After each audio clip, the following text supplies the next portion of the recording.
Just ahead, there's another edition of the Florida Roundtable, a service of Florida's Talk and Entertainment Networks and in the Orlando area of Tough TV 38. I'm Reagan Smith, Public Affairs Director of the Florida News Network. I'm political analyst Al Spry. You need to be on guard, folks, because there may be an upcoming cyber economic attack on the United States. One of the country's leading economists has a new book called Game Plan, How to Protect Yourself from the coming cyber economic attack. We're going to take a good hard look at that. We'll invite you to pull up a chair, put an ear on the radio. The Florida Roundtable begins following these messages.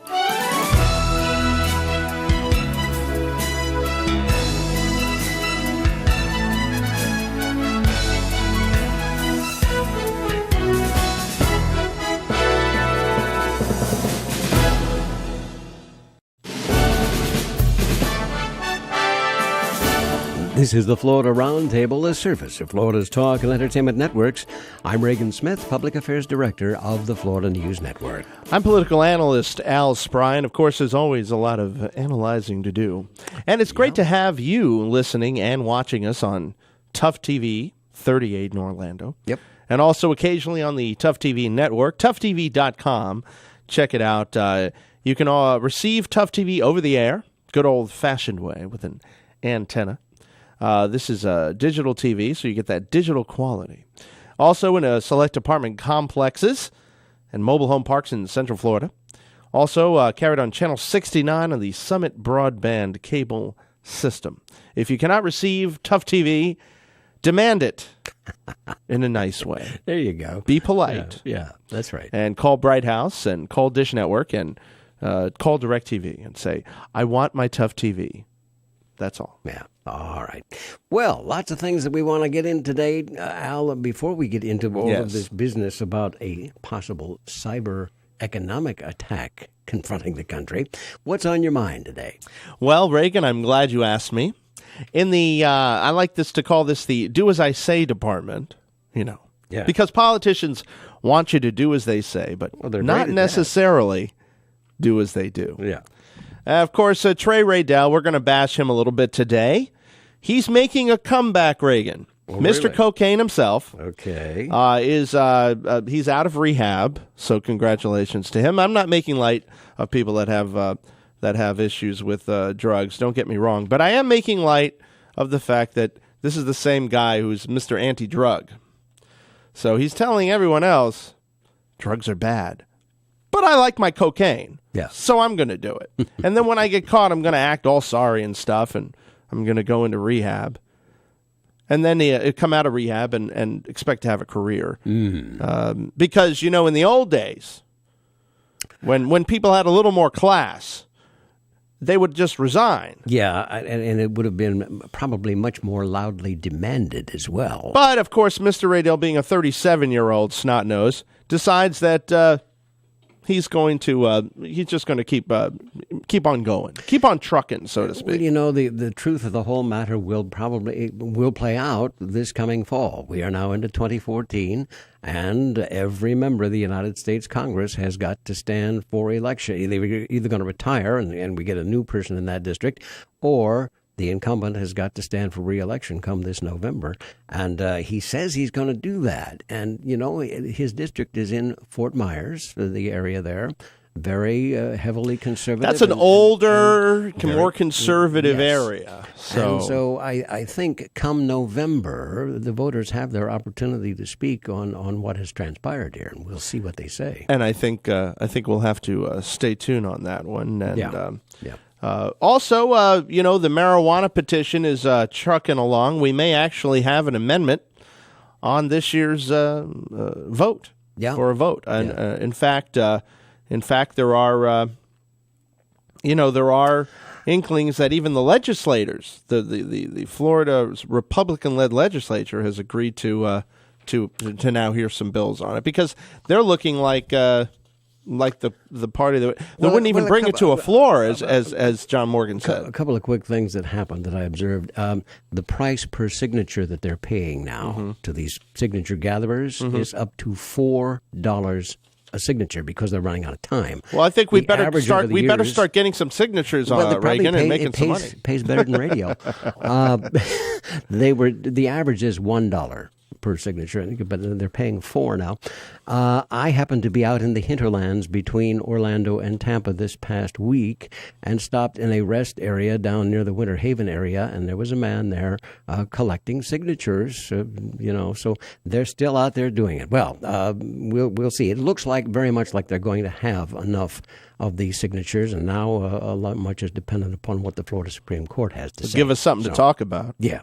All right. Let us pause along the network line here. This is the Florida Roundtable. I'm Reagan Smith. And I'm Al Spry. We will be joined by our very special guest, Kevin Freeman, talk about a coming cyber economic attack as our conversation continues. We're back. You're listening to the Florida Roundtable, the service of Florida's talk and entertainment networks, and in the Orlando area of Tough TV 38. I'm Reagan Smith. And I'm Al Spry. And we trust you know who you are. And as always, we do thank you for the pleasure of your company. Al, as promised, we are joined on the long-distance phone this day by Kevin Freeman. Now, maybe it's a name you haven't heard. Maybe you have. Kevin is one of the world's leading experts in economic warfare and financial terrorism. Financial terrorism. Well, he is currently the CEO of Freeman Global Holdings. He has worked for Franklin Templeton Investment Services. He's been the chairman of Separate Solutions. He was a co-founder there. He has consulted for congressional members. He's done consulting for the CIA, the FBI, the SEC, and Homeland Security. And boy, that's a mouthful. And Kevin, welcome to the Florida Roundtable, sir. Hey there, Kevin. It says also that you're a senior fellow at the Center for Security Policy. That's correct, yes. And the object of our visit here today is a brand new book that you have called Game Plan, How to Protect Yourself from the Coming Cyber Economic Attack. The coming cyber economic attack, and that kind of tips the hand, I guess, as to why the book. But first question to you, Kevin: what the motivation? Why this book now? Well, let me give a little background. Back in 2008, when our market was collapsing, I was meeting with one gentleman who worked for the Joint Chiefs of Staff. The other was a senior counterintelligence official with the FBI, and they were both telling me about all the threats that they saw to America. And I said, the easy way to bring America down is you attack our economy. And they said, well, how would that work? And I walked through what was going on in 2008 when the market, Lehman Brothers was going down and so forth. And I said, this is a George Soros-style attack, and here's how you would pull it off. And then they commissioned me then, the Pentagon did, to write a research paper on how to do it. And in fact, while we were doing it, we uncovered evidence that it was taking place right then. So wait, hold on a second. You're saying that this was an attack by George Soros? That No, not George Soros. George Soros-style attack. A George Soros-style attack. What does that mean, a George Soros-style attack? Well, Soros is known as the man who broke the Bank of England. When Malaysia was having their problems in the Asian currency crisis in '97, the prime minister there blamed George Soros for bringing down the Malaysian ringgit. And so in financial circles, it's known as a bear raid, where you go after the currency or you go after systemic entities. And I'm not blaming George Soros. I don't want a lawsuit. But he is known. It's called a George Soros-style attack, where you go after and you try and destroy a currency. So he's the guy that popularized that. Is that why you use the name? Well, he's known as the man who broke the Bank of England. Okay, and he did do that. He went after the British pound and went toe to toe with them and broke the Bank of England. So is it that the major banks in the U.S. because your Goldman Sachs, did they take it from the Soros playbook? I think what happened, or what we found that happened, was a lot of panic in the United States because we were over-leveraged. We had a housing bubble. We had, a whole lot of things going on here. Well, sure. But at that moment, sovereign wealth funds out of the Middle East and elements in China and Russia both saw our weakness and both took advantage and went after systemic parts of our economy. And just as proof of that, Hank Paulson, Treasury Secretary of the Times, was in Beijing for the Summer Olympics, and he was approached by Chinese officials warning him that the Russians had approached them and presumably others to try and get them all to dump their holdings of U.S. securities all at once in an effort to bankrupt the Treasury. Is that what happened? The Chinese said, we're not doing that. Mm-hmm. Well, if everybody in the world lost confidence in the dollar and dumped their Treasury securities, it would be absolute chaos. Of course it would. George Soros style attack. It would be completely ridiculous. But I mean, you can't lay it all on one guy. I mean, I understand what George Soros did, and I'm no fan of any specific personality. I know that it's more than George Soros, though, running the world. No. Yeah, and don't get me wrong. I use the term very carefully. It's a George Soros style attack because people who saw what happened. I know when you say the word George Soros, it gets the conservatives all excited and stuff. But and I'm more libertarian. My political leanings lean toward libertarianism. But let's say. I'd like to get your take on exactly what happened in 2008, because here's what it looked like to me. It looked like the following. The big banks obviously were playing a lot of funny games. Goldman Sachs, who Hank Paulson was the chairman of, went to work for the Treasury, and then saw that he could take down Lehman. Of course, Lehman at the time was Goldman Sachs' biggest competitor, one of the biggest competitors. So they took down Lehman, and that was the end of the competition there. And then all of a sudden we had this crash. But now we have this big rebound, and it looks like all the investors that have profited big, including Soros. So I'm thinking it sounded to me like this was more domestic. But you're saying that there was an aspect that was international. This is the piece that I'm missing. Yeah, there was clearly an aspect international, and I'd go back on the Goldman Sachs almost went under themselves. Goldman Sachs wasn't sitting on high shooting at Lehman Brothers. They almost. I'll have to disagree with you on that. They also hedged against their from Goldman to Paulson. Right. Now, they profited from it. I won't disagree with that. But you look at the Goldman Sachs stock price and everything else. They were on the ropes themselves, and had the credit default swaps not been bailed out by the U.S. government, Goldman Sachs would have gone down. Had AIG not been bailed out. Oh, sure, but they probably had that all planned out where it would be bailed out. I mean, that to me seemed like the rig was in. Let's just put it that way, because you saw how well Goldman Sachs all made it out, doing in Blankfein's words, God's work. Of course, they're doing God's work. Of course, their own investors lost money because they were betting against themselves and stuff, which I found completely appalling. Well, and their shareholders lost money. Goldman Sachs isn't even back to where they were. Oh, no. In stock price. That is true. The shareholders and the partners lost money. So, I'm not quick to blame Goldman Sachs exclusively. Clearly, they were in the wrong. And in fact, I've written some blog posts on this.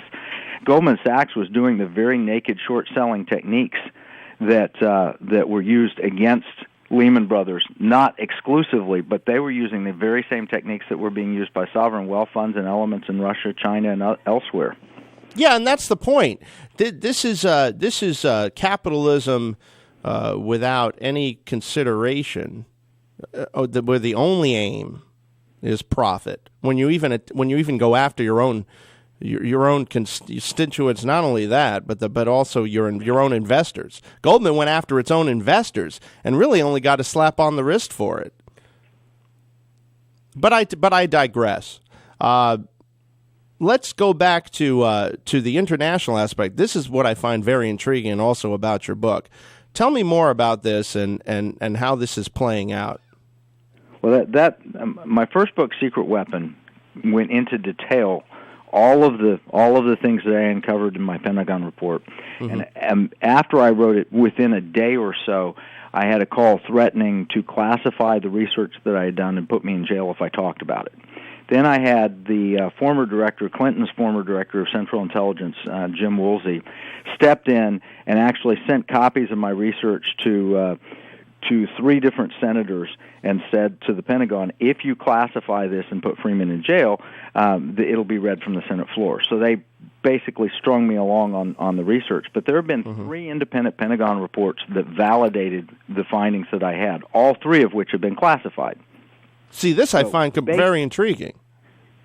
So basically, what we have firm evidence, and we've got evidence not only from the trading activity but also from public statements and elsewhere, it's obvious that we're in a global economic war. And you would throw some of those players, the international Goldman Sachs acting not as American citizens but acting as, quote, citizens of the world. Exactly. And they too use the George Soros-style techniques.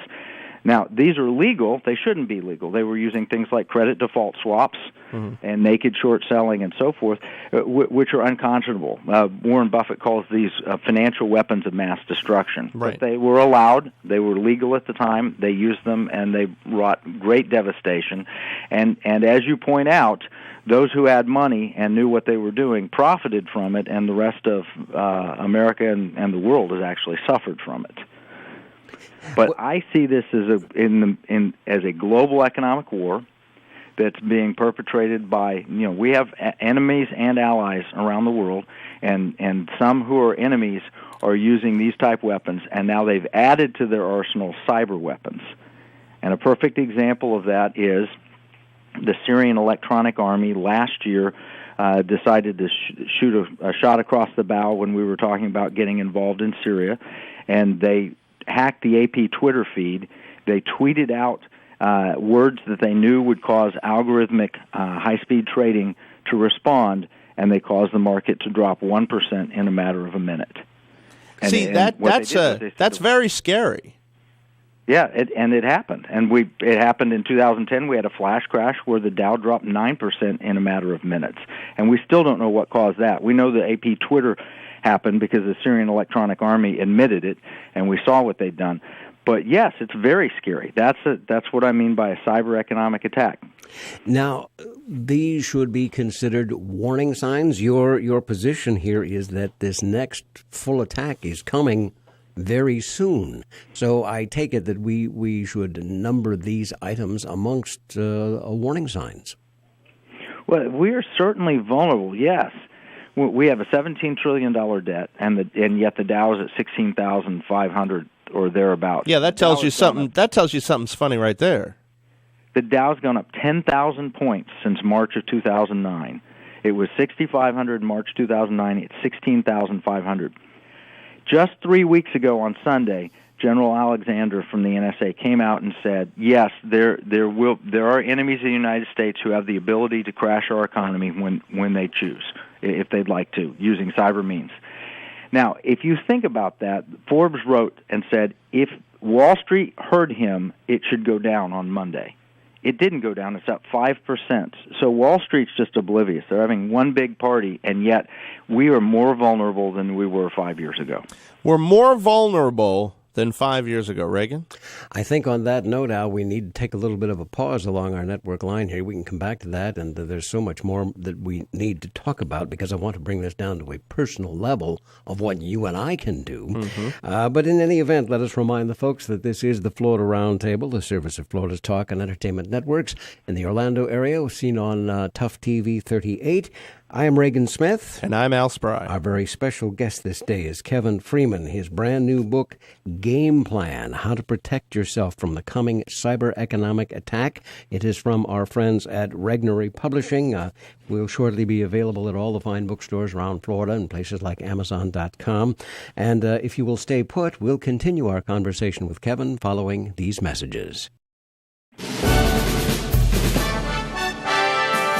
From Pensacola to Key West and all points in between, you're listening to the Florida Roundtable, a service of Florida's Talk and Entertainment Networks. In the Orlando area, you can see us a couple of times a week on Tough TV 38.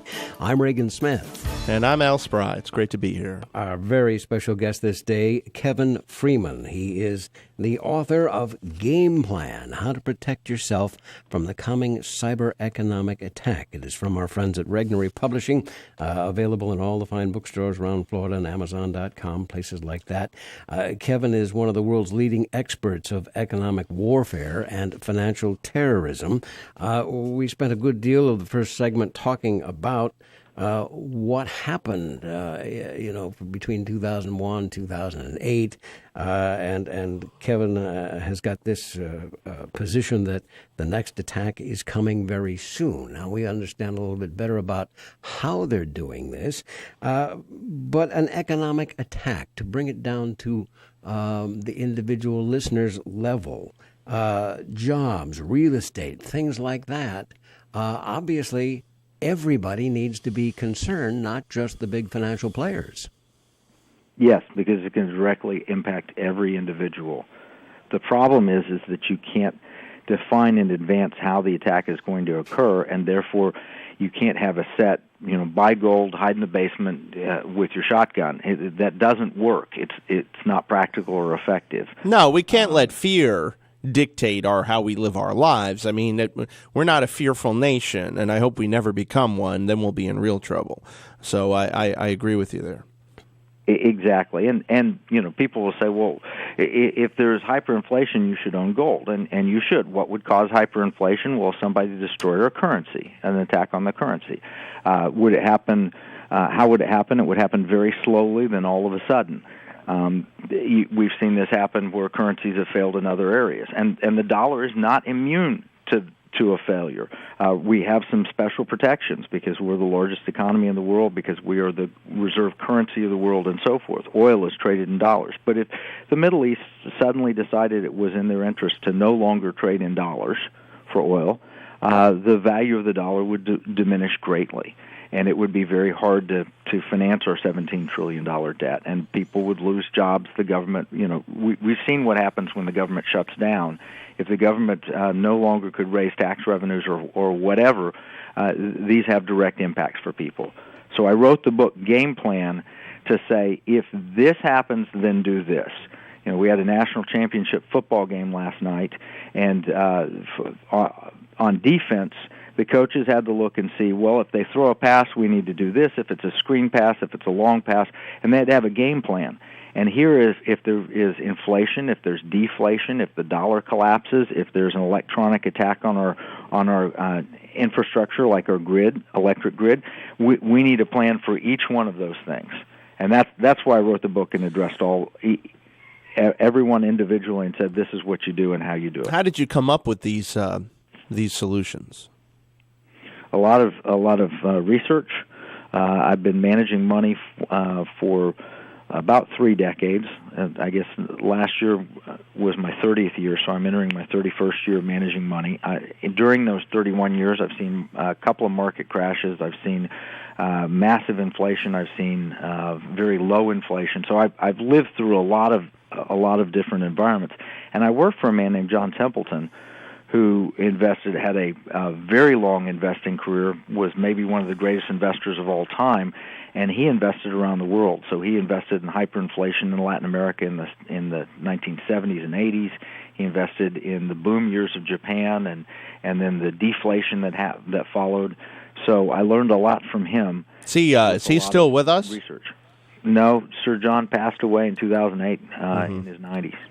Well, I'd like to get people focused in this time on exactly what these threats are specifically. Now we'll talk a little more specifically. Sure. Well, one of the major threats that I mentioned earlier is the dollar. Mm-hmm. The BRICS nations, Brazil, Russia, India, China, South Africa, have all said we need to move away from the dollar as the reserve currency. China, in response to our recent government shutdown threats and talks, said we need a de-Americanized world. We've got to get away from the dollar. So if a group of nations chose no longer to use the dollar in foreign trade, which would be a hard thing for them to do, but if they decided to do that, and if we continue on the path that we're going, it's going to get easier and easier. For example, Russian lawmaker just put a bill in that said it would be illegal in Russia to actually exchange dollars. If that continues, and that's their way to say we've had enough of American hubris, and we don't want America's dominance in the economy and controlling things. We don't want Goldman Sachs controlling things, for example. Then they would stop using the dollar. If they did, what would happen would be we'd see an initial jolt. The dollar would get lower in value. If you think about what we buy at the grocery store, at Walmart, Target, or wherever, if you imagine your purchases are in large part foreign connected, that means the price would go up. It would also mean that our government would have trouble financing its debt. It would be the Federal Reserve primarily buying our debt, which is the case now, but we still have some foreign element. But if foreigners stop buying our debt, and the Chinese actually wrote about this in official Communist Party journals, they could conduct a financial war without firing a shot by just stopping purchases of our debt. If they stop buying our debt, the Federal Reserve would be the primary buyer, and what that is tantamount to doing is printing money to pay your debts, and eventually the value of that money diminishes. That's a big if, though. I mean, let's say that they stop buying our debt, we'll stop buying their crappy items and stuff, right? So wouldn't that kind of be a counter against them doing that? It would, but we're not their largest buyer. Europe is much more important to China, and they're developing relationships with the third world, I should say, emerging nations that are much more significant to them going forward than the United States. We're diminishing in our importance to them. I'm not certain we're at that level. Clearly in 2008, the Chinese chose not to join Russia in dumping bonds. Had they done it, things would have been far worse. They were on the other side. They actually told Hank Paulson it was taking place. But we're becoming less and less significant to them over time, and they've been moving away from it with programs to build up their own domestic consumption. Of course, Bregan. Oh, I was going to say, and Kevin, is it your notion that they're willing to do that, to cause destabilization here? It's going to bring on some short-term pain, but for them that converts to a long-term dominance. Well, there are elements in China that want to do that right now. Sure. But in the year 2005, there were elements in the Chinese military at the top of General Qi, I think, at the top of the Chinese military, who said a thermonuclear exchange with America would be costly, and it might cost us a couple of 100 million Americans, and it might cost China a couple 100 million Chinese, but it might be worth it to establish dominance. So there are elements that are willing to do that now, crazy Dr. Strangelove elements willing to do that now, but it's becoming more and more reasonable to pull that economic trigger over time, because at some point it will be in their favor. I don't know if it's today. It wasn't 5 years ago. I don't know if it's today. I don't know if it will be tomorrow. But at some point it will be favorable for them to do that. Let me ask you this, because there's something that that's been kind of irking me for a little while, and it's the fact that we gave them all this power through our own greed. We gave them the keys to the castle. Started in 1972 when Nixon opened up China, and it's continued ever since then. We've lost, 60,000 manufacturing companies have shut down. We have millions of people out of work right now. Millions of people have lost manufacturing jobs to China, and this is how China repays us, by wanting to take us down either through a thermonuclear or a cyber or an economic warfare. What do you make of all this, and what do you make of the fact that we still love to kiss China's rear end? Well, there's no doubt that they're doing it, and now on a daily basis they're hacking everything we've got. Yeah. But to look from their viewpoint for a second, and they're trying to establish their nation, and they believe that the NSA has been spying on them, and that we've been dominating, controlling. Yeah, but the NSA spies on everybody, always has, always will. Yeah. Yeah, no, I hear that. I'm just saying that from their viewpoint, this is a natural, survival of the fittest. The Americans have grown lazy, and they're over in debt, and they're from their viewpoint, we have done this to ourselves. Of course we did. We'll sell the rope to the communists to hang us, right? Isn't that crazy? But why? But we don't get this, Reagan? What do you think about all this? I'm in exact agreement with both you fellas on this.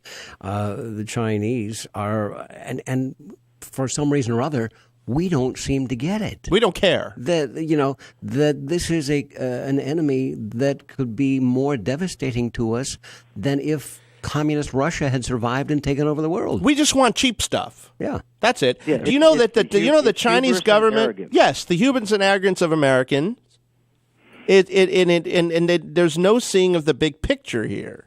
The Chinese teach their kids starting in school to hate capitalism and hate America. They always have, and that hasn't changed. This is not a friendly or happier China here. This is still a communist country that's still hell-bent on world domination and the end of the United States, really. It's just people don't want to believe that because, we buy their stuff and they, they had a nice Olympics, which had all kinds of lights and stuff, so and nice shows and acrobats. Well, and it's not just China. As I point out in the book, there are radical Islamic elements that have clear understanding of our economic weakness. That's true. Bin Laden used to brag. We know the cracks in their financial system, like the backs, like the lines in our own hand. That was a Bin Laden quote. And they've been using economic weaponry to attack us. They've been using cyber means to attack us. But I'll tell you what, before we go to break, I'm more afraid of the Chinese than I am the Arabs and the Muslims. We'll be right back, though, on that. All right. Well, on that note, let us take a pause along the network line. We'll remind you that this is the Florida Roundtable. I'm Reagan Smith. I'm Al Spry. Our very special guest this day is Kevin Freeman. His brand new book, Game Plan, How to Protect Yourself from the Coming Cyber Economic Attack, from our friends at Regnery Publishing, available at all the fine bookstores around Florida and places like Amazon.com. And we'll take a look at some of those steps that Americans should take to help avoid this economic disaster as our conversation continues. You're listening to the Florida Roundtable, a service of Florida's Talk and Entertainment Networks. I'm Reagan Smith. I'm Al Spry. And let me not forget, in the Orlando area, we are also on Tough TV 38. And 80 stations across Florida. You can't beat it, That's right. Millions of folks are hearing the droppings of the golden nuggets. Is that what they are? They're the golden droppings. Yes, as Reagan said. Our special guest this day is Kevin Freeman. He is the author of Game Plan, How to Protect Yourself from the Coming Cyber Economic Attack. Kevin is a leading economist in the country. He's been 30 years at this. How to Protect Yourself from this Coming Cyber Economic Attack. Wow. Available at all the fine bookstores. Well, let's focus on that, Kevin. Some steps that the individual, our listeners along the network line, what should they be thinking about? What can they do to avoid an economic disaster? Well, and that's the hard part, and that's why, again, I titled the book Game Plan, because it depends on how the attack happens, how you respond. I mean, who would have thought on Black Friday you went to Target with your credit card and you shopped there, and next thing you know, you've got your credit card number hacked and taken from you. But there are some things you can do with your finances and your investments, which is my area of expertise, that will help shield from this. Some people want to run out and immediately put everything in cash in the mattress, and that's a bad idea. Because, frankly, even if no disaster happens, in China there was a couple and their toddler tore up their life savings. They found the stash and just ripped it to shreds. No. That's terrible. It's funny, but terrible. It happened. People have put money in the freezer and put the freezer out. The spouse put the freezer out and had to look through the dump to find their cash. I'll tell you a quick story. My great-grandmother, who lived in Kansas City, kept her money in the furnace, and one day my one of the other family members lit a fire because it was cold and lit the money up. Oh, wow.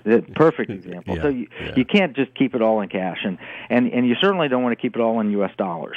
And so the basic answers, or what a good investment advisor, financial planner can tell you is you need to diversify. And if you've got investable dollars, don't put it all in cash. What should you put it in? Well, it depends. If we're going into a deflation, which is what the Japanese have been, and you want it in bonds because bonds do well. I don't think we're going into a deflation. I think we're more likely. Just not Detroit bonds. In other words, no, no Detroit municipal bonds. Well, or Puerto Rico. It's the same right? thing. Yeah, that's right. It's a terrible situation, but. If we're going into inflation, you actually want to own some stocks, and you want to own the right kind of stocks, things that have purchasing power. You want to have some precious metals. So how do you hold it? Do you gold bars, gold coins? It depends on your situation, your age, and so forth. Let me ask you this. We talked about China earlier. What if China does launch some type of attack on us, meaning they stop servicing the debt issue and all that? They dump the debt. Is that going to lead to, what would that lead? Deflation or inflation? What would be the result of that? That's inflation. If they dump the debt, our bonds will drop in value. Our currency will decline, and it will create a big inflation. So let me ask you this: you want to own property. You want to own things that you can trade globally. You want global multinational stocks. You want foreign stocks. Okay. Those are the kind of things you want if the dollar were. So you don't want necessarily stocks of companies in the U.S. You want more international. You want real estate that's like a hard asset, in other words. Right. Or something like that. And you can have some stocks in the United States if they're going to continue operating and servicing. It'll be a minefield, but a Kimberly-Clark or something like that might do well in that environment because people are always going to need the basic necessities. So it depends on the nature of the attack. If they dump our bonds, people still in Zimbabwe, when their currency collapsed, they still ate, and they still went to the bathroom. They still went to work. They still needed energy, but the IMF comes in and they hand down terms, and the BRICS nations are planning, if the U.S. fails, to have their own IMF to come in and hand down terms, and we'll just be selling American assets on the cheap to foreigners. Not a fair question, perhaps, but one of your notions is that this next attack is coming soon. And I know we can't pinpoint it. I mean, you can't say December 7th, 1941 or whatever. But when you say coming soon, what's in the back of your mind as far as a time frame on this is concerned? I mean, I presume we're telling everybody they need to start watching as soon as they hear their show. I mean, we should be watching right now. Right. But some kind of a window here. When you see the Dow at 16,500 with all this euphoria, it could happen this summer. I remember talking to John Templeton once in 1987 in August. The Dow had hit an all-time high, had risen from 770 to 2,700, 770 in August 82 to 2,700 in August 87, so over a 5-year period. And he said we could have a drop of 40%, and it could happen in a month. And in October 1987, we actually saw the Dow drop from 2,700 to 1,700. So it could happen this year. But Billy Mitchell, who was the Army general warning about attacks on Pearl Harbor, started his warnings in 1925. Right. And it took till 1941 before he was proven correct, but he was proven correct. So I don't know when soon is, but it could happen this year. Well, it's true, and I was just looking at some video about Teddy Roosevelt and the building of the Panama Canal, and he was concerned Germany and Japan would ultimately become our enemies. And he was talking like that in 1903, 1904, 35, 40 years before we actually got into it. Well, all right. Time has come for us to say thank you to Kevin Freeman for spending all of this time on this day. Let us remind you that his brand new book is Game Plan, How to Protect Yourself from the Coming Cyber Economic Attack. It is from our friends at Regnery Publishing, available at all the fine bookstores around Florida and places like Amazon.com. Kevin Freeman, again, thank you so much, and we hope that you will come back and do this again. Give us an update when your next publication is ready, or just come and chat with us about all of this economic mishmash, if I can call it that. But you shed light on this in a reasonable fashion, and we trust that our listeners along the network line appreciate all the hard work that has gone into this. So again, our thanks, Kevin. Thank you. My website is secretweapon.org. It has a lot of my research. It has a blog that I keep updating. So I really appreciate it, Reagan and Al. Thanks very much for the opportunity. Thanks a lot. Secretweapon.org. All right. Yep. This is the Florida Roundtable. I'm Reagan Smith. And I'm Al Spry. And Al and I will be back with a brief closing thought following these messages. We are back. This is the Florida Roundtable. I'm Reagan Smith. I'm Al Spry. It's great to be here. A pleasure to have Kevin Freeman with us. Interesting observations on our economy and what may be ahead for us. Just keep aware. Don't be afraid, but just be aware. Exactly. That's exactly. Before we go, we have a divide, of course, in the Senate over extending unemployment benefits. I'd like to go on record as being for extending unemployment benefits. You shouldn't leave people hanging, especially when they pay into the system for unemployment. You should give people a helping hand and they are looking for work. This isn't just handouts to people that have stopped looking for work, although some Republicans would paint it as that. This is one I don't of the agree. few things that may actually get through the Senate. We have Senator Nelson is for extending it, and of course Senator Marco Rubio is opposing it. And I think that's simply because one's a Democrat and one's a Republican. And that's it, Al. We got to say goodbye. Thank you so much for your time. I'm Reagan Smith. I'm Al Spry. See you next week. You've been listening to Florida Roundtable, a weekly look at issues and problems of concern to Floridians from a state, national, and international perspective. Presented by the Florida News Network with your hosts, Reagan Smith and Al Spry. The views and opinions expressed during the preceding program are solely those of the participants and not necessarily those of this station's ownership, management, or sponsors of FNN. Your views and opinions are welcome. Address your card or letter to Florida Roundtable in care of Reagan Smith, 2500 Maitland Center Parkway, Suite 407, Maitland, Florida, 32751. Or you may email reagansmith@fnnonline.com. Thank you for listening, and please join us again next week for another edition of Florida Roundtable.